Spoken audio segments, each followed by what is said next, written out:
So the next step for this is going to be center drilling our part. We are going to want to have our part extended out pretty far, which means we need to support it. The steps to do that require a center drill. And so we've showed you pictures of this in class.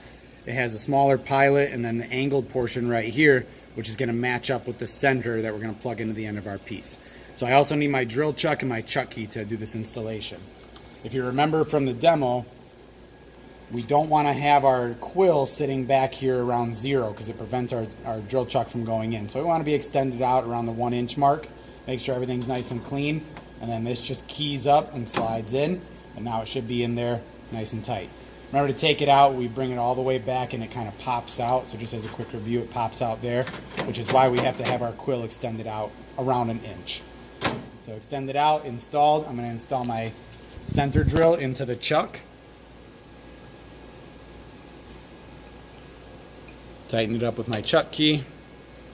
And now as far as how much to drill, I'm basically going to go down almost the entire distance of this angled portion so that when I leave it alone, when I pull it back, it's going to have that nice angle in the end of my part.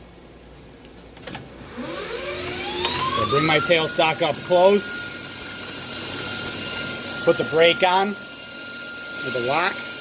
And now I'm going to advance my tailstock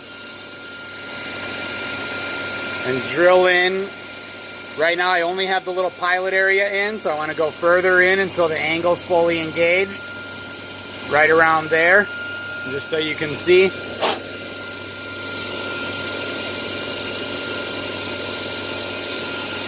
I went in until that angle is almost fully engaged there. I don't want to go any deeper and drill a hole, but now what it should look like in the end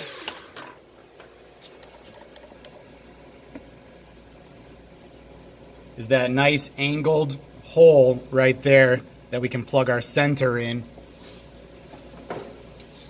In the end, it's just going to end up plugging in right there and supporting the end of our part.